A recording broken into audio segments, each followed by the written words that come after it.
ఏపీలో జరగనున్న ఎన్నికల్లో మంత్రి రజనీ పరిస్థితి ఏంటో ఆమెకే అర్థం కావటం లేదట. మొదటిసారి ఎమ్మెల్యేగా గెలవగానే కేబినెట్ బెర్త్ దక్కించుకున్న ఆ బీసీ నేత తర్వాత ఎలక్షన్కే సిగ్మెంట్ను మారాల్సి వచ్చింది.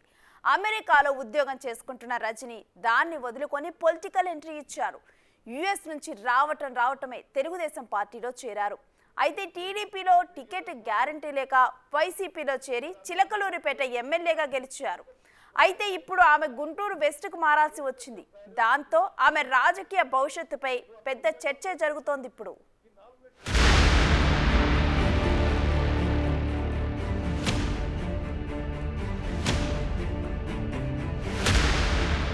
మంత్రి విడుదల రజనీ గుంటూరు జిల్లా చిలకలూరిపేట నియోజకవర్గం నుంచి 2019లో ఫస్ట్ టైం ఎమ్మెల్యేగా గెలిచారు.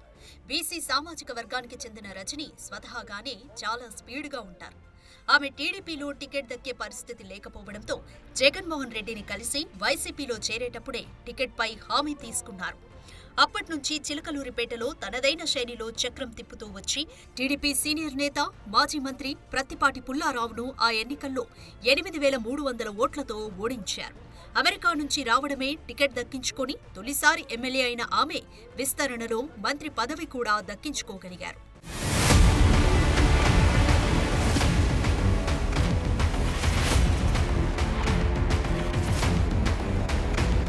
అదృష్టం అలా కలిసి వచ్చిన రజనీ ఎప్పుడైతే మంత్రి అయ్యారో అప్పట్నుంచి నియోజకవర్గంలో సమస్యలు మొదలయ్యాయి. రజనీకి ముందు చిలకలూరిపేట వైసీపీ ఇన్ఛార్జ్, ప్రస్తుత పార్టీ రీజనల్ కోఆర్డినేటర్ మరి రాజశేఖర్ వర్గంతో విభేదాలు ముదిరిపోయాయి. అదే టైంలో స్థానిక నర్సారావుపేట వైసీపీ ఎంపీ లావు శ్రీకృష్ణదేవరాయలతోనూ గ్యాప్ పెరిగింది. నియోజకవర్గంలో మర్రి లావు ఎఫెక్ట్లో చిలకలూరిపేట సెగ్మెంట్లో స్థానిక నేతలు అత్యధికులు ఆమెను వ్యతిరేకిస్తుండటంతో వచ్చే ఎన్నికల్లో పేటలో రజనీ గెలుపు కష్టమని ప్రచారం మొదలైపోయింది. దానికి తోడు జగన్ చేయించుకుంటున్న సర్వేల్లో రజనీపై నెగటివ్ ఫీడ్బ్యాక్ వచ్చిందట. అందుకే ఆమెకు గుంటూరు వెస్ట్ ఇన్ఛార్జ్ బాధ్యతలు కట్టబెట్టి ఆ సెగ్మెంట్కు షిఫ్ట్ చేశారు.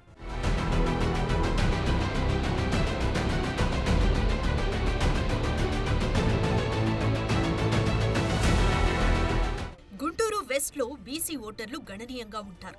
అయితే ఆ నియోజకవర్గానికి కొత్త ముఖమైన రజనీ అక్కడ చక్రం తిప్పగలరా? పార్టీ నేతలు క్యాడర్ను కలుపుకొని పోగలరా అన్న అనుమానాలు సొంత పార్టీలోనే వ్యక్తమవుతున్నాయి. మంత్రికి గుంటూరు వెస్ట్లో ఎంతమంది తనకు సహకరిస్తారో అర్థం కావడం లేదంటున్నారు. ఎందుకంటే గతంలో వైసీపీ నుండి పోటీ చేసిన యేసురత్నంకి అక్కడ పట్టున్న లేళ్ల అప్పిరెడ్డి వర్గం ఏమాత్రం సహకరించలేదంట. తన ఓటమికి కారణం అప్పిరెడ్డే అని యేసురత్నం ఇప్పటికీ మొత్తుకుంటుంటారు.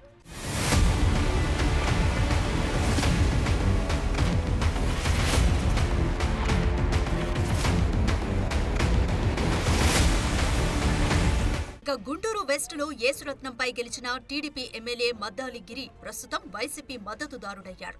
వైసీపీలో తిరిగి టికెట్ దక్కకపోవడంతో ఎమ్మెల్యే వర్గం అసంతృప్తితో ఉంది. అదలా ఉంటే గుంటూరు మేయర్ మనోహర్ నాయుడు కూడా పశ్చిమ సీటు ఆశించారన్న ప్రచారం ఉంది. ఈ ఇద్దరూ ఆ సెగ్మెంట్లో అంతో ఇంతో పట్టున్న నేతలే. ఆ క్రమంలో రానున్న ఎన్నికల్లో మద్దాలిగిరి, మనోహర్ నాయుడు వర్గాలు కొత్తగా వచ్చిన రజనీకి ఎంతవరకు సహకరిస్తారనేది అంతుపట్టకుండా తయారైంది.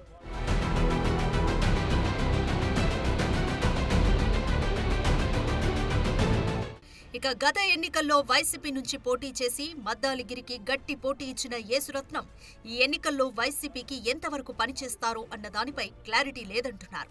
అదేకాక రాష్ట్ర వ్యాప్తంగా వైసీపీ గాలి వీచినప్పటికీ వెస్టు నుంచి మద్దాలిగిరిని గెలిపించుకున్న టీడీపీ శ్రేణులు ఆయన పార్టీ ఫిరాయించడంతో రగిలిపోతున్నాయి. వచ్చే ఎన్నికల్లో వైసీపీకి చెక్ పెట్టాలన్న పట్టుదలతో గ్రౌండ్ వర్క్ చేస్తున్నాయి.